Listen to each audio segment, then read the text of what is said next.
You know, it's funny, I think about when I was growing up, my brother and I used to get notes on the fridge from my father before he went to work. And he'd leave them on the fridge, and he would, oftentimes there were sort of words of inspiration. And on one particular morning, he left a note that still resonates with me, which was that no act of kindness is ever in vain. I think of him having put that on the fridge, and I know that he likely put it there because of a fight, no doubt, that my brother and I had the night before. But I think that that's part of what social's all about, trying to draw the kindness out of individuals. If we can have individuals be motivated by good deeds, then who knows what we could do with this app. And then maybe it could be a movement, and maybe it could change the world.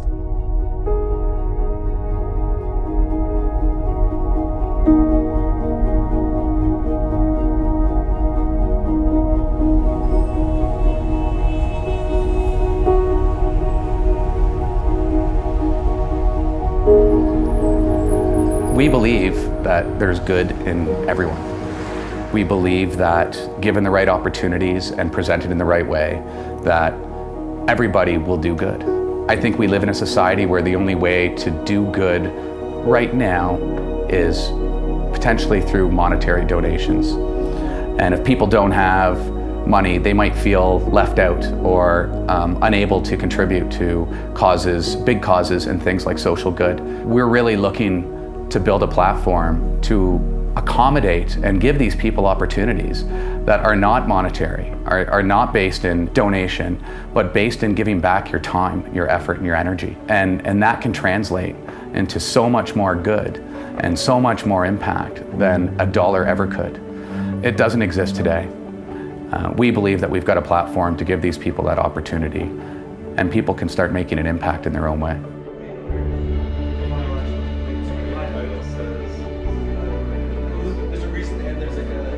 Where we want to go is we want to be able to present ourselves with more of a measurable stance. Right. Like there's two thinkers, right? You go to the meeting and you've got the marketing person, and then you've got the community involvement. And so when you can combine both. Well, I think that what social has that is very true to our heart is that there's the authentic, I want to give back to the community. And it's an opportunity for them to make a difference. And they want to make a difference in a really fun, positive way. There's so much power that one person can have in just sharing some positivity with someone at the coffee shop, someone walking down the street. You don't have to have the C-suite. You can do very simple things. And I think that's what is so powerful about what they're doing, is recognizing incredibly small acts that have incredibly huge potential to shape a lot of thinking.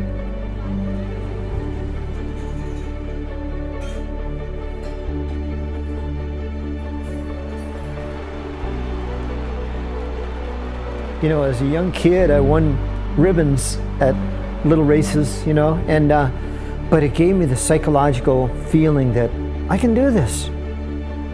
I didn't always win, I got beaten a lot, you know, but it was fun. I was out there having fun with my brother and my friends, and I think today through social, you can do this in a different way. We all succeed in this sport. That's the difference. Not only do you change how you feel about yourself psychologically, but you also change your health.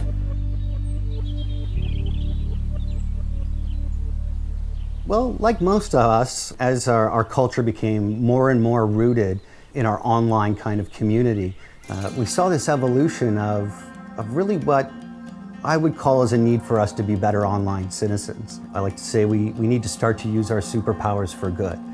So while we had experience in building out these applications online, we saw really a detrimental pathway in what we were doing. There was cyberbullying, there was online reputation kind of bombing, if you will. And at the end of the day, for better or worse, we're really concerned with selfies and posting and who has the most retweets and how many followers do we have. And when we look at all those things combined, you know, they're there to stay. So what could we do, or could we leverage what we call compulsions in our online society to really focus that into something more positive, something more productive? Well, I am a country kid, born and raised in small towns my whole life. And when I think about how that has kind of impacted my life and where I came into social, I guess it's really those bit of stereotypical country values that I think certainly we all share. You know, I'm firmly rooted in the concept of do unto others. You know, ethics are a big part of both my family culture and what I do on a day-to-day. With me, it's all about being as good as your handshake. Social's ultimate mission is to create a movement of competitive kindness to inspire the next generation of do-gooder. And what we mean by competitive kindness is, well, exactly that. This idea that we as people are competitive. We compete every day. We compete to see who's gonna get the best parking spot, to who's doing the best at work, to our sports. So this idea that I can do a social good activity, I can post it to my favorite social media challenges and inspire someone else to do the same that's maybe halfway across the world. But maybe more importantly than that, build this community of competition around doing good. The more we can play on that competition, the more we can make it fun and exciting to do good things and get people passionate about doing these things and not making it feel like work. That's the brilliance about this. Yeah, it takes a conversation like you have with Microsoft. It says it's a lot more impactful to have I just loved solving problems as a kid. I mean, I literally, you know, was doing puzzles and I somehow got into this problem solving thing and it was interesting as I tried to chart out a career, where is that going to take me? I went off to university to do some computer science and mathematics. And it was interesting that comp sci for me started to get really tough. In my first year, I quickly moved over to a pure math degree, which for me was great because I loved problem solving. Unfortunately, at a university level of math, it started to get to written and theoretical math, and I started to lose touch with why I loved math. I literally kind of, loved the numbers and loved problem solving. So at that point, I started looking, and it was right around the time that there was, all this buzz around e-business and e-commerce and all this great stuff. And I saw a program, and I ran off to ITI, and that's where I met Colin. And my passion for problem solving really flourished. It kind of came out in a different way. These were real world problems. These were businesses trying to solve problems of how do I get a larger market audience? How do I take my business and put it online? And I just loved, I have this passion for listening to somebody's challenges and saying confidently, unfounded, we got your solution. And through that journey, some work that I'm very proud of as well, online curriculum development and kind of bringing a fun twist to nutrition learning with the Dairy Farmers of Canada. And we also developed a software that's used in assessing and tracking special needs children in school boards throughout Canada. What we did find over time is that we are two sides of the same coin, where I would be a little more reserved. Mike is absolutely the A-type outgoing personality, but when we joined together as a team, found that was a lot more in common, a lot more gray area between us than not, and that partnership has been one of the most powerful experiences I've had, certainly in my professional career, if not my personal one as well. I'm a lawyer, and a partner of mine introduced me to Colin and Mike and their startup company called Imagination Plus. They are very engaging individuals, and I sort of started to develop something beyond just doing their legal services. There's some sort of connection. I could sense it, that we could actually perhaps even have a friendship. Prior to that, I had been thinking about the fact that with everything that was developing in the app world, perhaps there was an opportunity to create some sort of social currency where people could recognize each other. And it could be up and down, or this notion that between individuals there's this sort of unwritten credit arrangement. When you stand in line at a grocery store and individuals get discounts based on their purchasing power, based on their points or whatever, I keep thinking that shouldn't a person be able to get discounts based on their actions? And wouldn't that be a better thing to have happen? We were right at the genesis of social networks and Facebook and people just coming all over trying to do business of some sort on the web, and these huge websites were coming up. And so we got inundated with questions about, can I build, I've got an idea. This was always a classic. I've got a great idea. I think you can help me with my idea. We're like, okay, what's your idea? Oh, I'm gonna build the next Facebook, whatever. But it's for business or it's for something, but this was the catch. I don't have any money. So almost as a policy, Michael and I had decided, not to entertain a lot of those. Certainly because, we were still trying to make payroll and having our sleepless nights earlier on.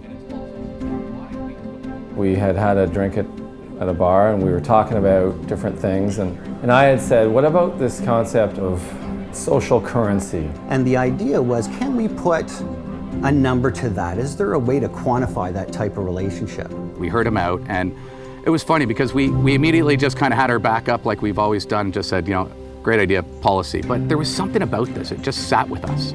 Something wasn't, like the others. There was something in this one that we said, I wonder if we should be doing something about that. So out came the napkin, and we began to jot out Johnny's story. And Johnny was essentially a good person. He had his ups, he had his downs, and we tracked these interactions he would have with people. Everything from picking up someone in the snowstorm to take them to work, to being the designated driver. And at that point, we also had a thought on the negative connotation, where we would have points revoked from Johnny's thanks bank for the not so nice things he did. And this would provide the framework for building your balance, to have that game around, I better do a couple of nice things because I messed up a little bit last weekend. And that was really the start of what would ultimately become social. We finally said, I think we're going to do this. We're going to break this policy.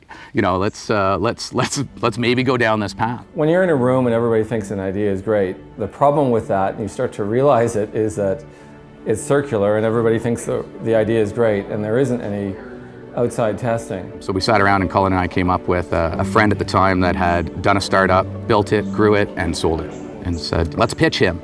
So Jeff, myself, and Colin, we got him in a room, and we're really hoping he's going to poke some holes right through this.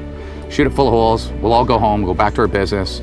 So we got him in there, and he sat through our little bit of a spiel and pitch, and he just said, are you done? And we said, yeah. He said, that's the best idea I've heard in 15 years. Social, just launched last month. Tell us all about it. So social's the platform for recognizing good. South by Southwest, it's the pinnacle technology, movie, music festival in Austin, Texas. And we went there to see what people thought. And the response was absolutely overwhelming. From there, we came back invigorated. So we began to build out the platform with that idea in mind.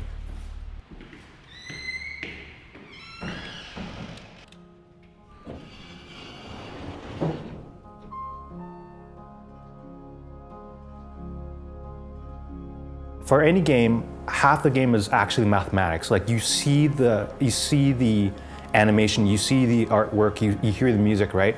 But there's a lot of stuff that goes in the background, and I'm not talking about the coding part of it, I'm talking about the numbers. So for example, if you're playing a shooter game, there's math and how much damage a bullet does, how fast do bullets move. If you're playing a puzzle game, right? Exactly how many points you get and how fast everything moves. If that's a little bit off, that's when you notice. You know a game balancer has done a really good job when you don't notice anything wrong with the game. I mean, what the hell is a game balancer? And who would ever think that they needed a game balancer? A game balancer is firmly rooted in mathematics. They're a mathematician that loves games. I mean, at its core, we were looking to build a social score, or the XO score, which ultimately had to be credible, and the only way we knew we could do that was with this phenomenal genius named Felix. So Felix was certainly there for a lot of discussions around how we would assign and what would the weighting be for XP, or the game experience points or social points associated with the challenge. And how can we do this in a way that it makes sense throughout the entire ecosystem? There's a complicated formula that determines how much XP is rewarded, and it's based on 3 primary factors. The first factor is effort in time, second factor is effort in dollars, and third factor is emotional impact. You take those 3 measures together, and that gives you an XP. And the social impact can be anything from, a kind gesture on one end of the scale, right up to, a life-saving gesture. And there's a scale in between. So we're trying to do it in a very human, natural way for people to try to help them score their challenges. A lot of it's relative. So my example was giving blood and walking someone across the street. You know that giving blood is, quote, worth more, right? If you buy a homeless person a dinner as opposed to rescuing a cat in a tree, which one's worth more? Felix would then take those concepts of earned XP and develop through our patented XO score how that all rolls in together into one compelling score that's going to make me interested in checking out someone else's and maybe being a little bit better to raise that XO score in what we call a gamified way. People can use the campaigning tool to actually start to create the competitive nature of social. And what I mean by that is fun, engaging, exciting challenges that, the underlying element is it's in the vision of the cause, it's to bring awareness, and it's to get people to take action. And the XO score is ultimately a measure of your positive social impact. We really want to protect the XO score. We want companies, individuals, organizations, schools to respect the XO score and to look at an individual or a company's XO score and trust that actually is reflective of the type of person, the character they are, their care and concern for the world and social change. We really want it to mean something. We're at a truly unique point in history where the consumer has a say in how the companies that they do business with behave. And they want their voices to be heard, and they want their moral and ethical point of view to be understood, and in many cases mirrored or replicated right back to them. And when it was brought to my attention, I was blown away. I was blown away by the potential. I was blown away by the work that they had already done. I was eager to validate in my mind what I thought was the next greatest thing. I'm the Director of Strategic Partnerships and Engagement for Social, and I actually think I have the greatest job in the world. I spend my days speaking with forward-thinking organizations with a social conscience, charities doing greater social good, and people that just simply want to make a difference. Well, we work to set up the campaign with somebody, we come up with an idea. A lot of times the charities or organizations have their own concepts already, but we work with them to gamify it with challenges that inspire or engage people to interact with that cause, and we invite people to come and make a difference. What's attractive about social to me and to every single person I speak to about it is that it's healthy competition. It's an incentive program that kids can look at and say, I can do that. There's a tool for me for impact, and I can do that. We have a traveling leadership ethics and philanthropy institute, and we're all over the country, in Colorado, in Boston, and in Maine. Social is the real tangible tool versus Facebook, which is communication, right? I can get my social points, and I can take those social points and I can package them up, and I can take them with me for life. I think social in every way provides a ripple effect across the board. It's easy, it connects people globally, it is a system that has very few barriers. If you look at how companies are being held more accountable, it's social that's really furthered that impact, social media. And I think social, to extrapolate that movement into the broader institutions of nonprofits and those that work with kids, that's going to be huge. We can then take that connection and their impact study from social and present that to foundations and donors and schools and anyone that's looking at us to support us, to engage with us, or to partner with us. All of our students will be on this year. That's one of the first things that they'll do when they register is they'll register on social and they'll start. My class was approaching the end of the year. My class was getting a little bit crazy. Social seemed like a nice fit. Colin wanted to try it in a classroom, and it just worked out really well that I am a teacher. So I agreed to use it in my classroom. I really had no one had ever used social in a classroom before, so I had no guidelines, I had no frame of reference for anything. So I just actually wrote it on the board. I wrote the word social on the board, and I explained that they were going to be getting social points for doing good deeds, being kind to each other.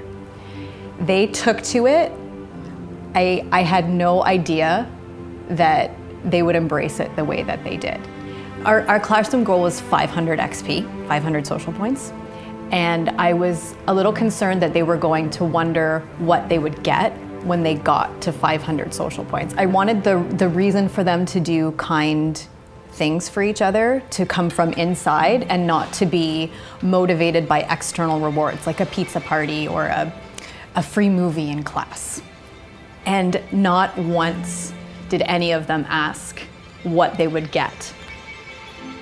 It is the most effective classroom management strategy that I've ever used.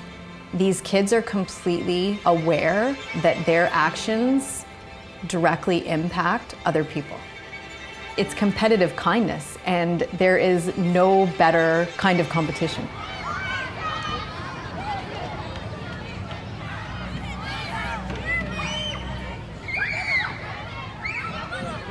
I like using social because you can verse people and try and be nicer than them. The bees help us get food, so we plant wildflowers for them to help them and get food for us. You can treat people the way you want to be treated on that and make goals. I completed giving compliments to people and helping them out.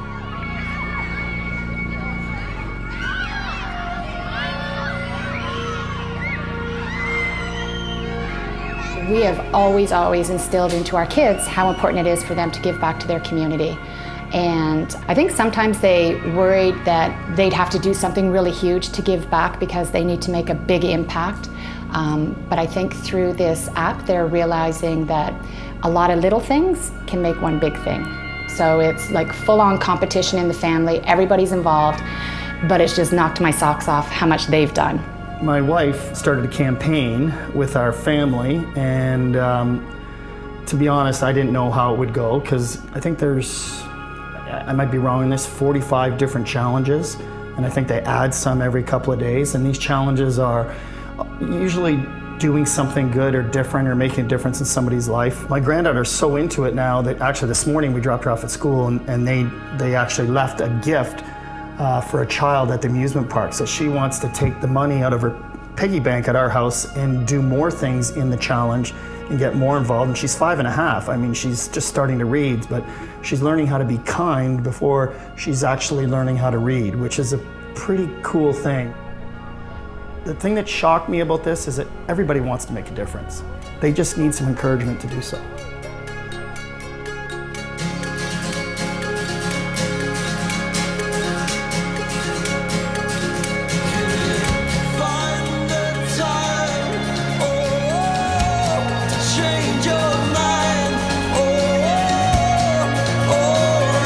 The goal here is to make the world suck just a little bit less. Good is around us every single day, but if we can come to a place like social and we become the repository for social good recognition, where we can evangelize the things that we see that really inspire us, if we can show the good that we do every day, once a week, 3 times a month, and post those inside of the platform, it's really going to inspire people to do the same. And that's really what our mission is.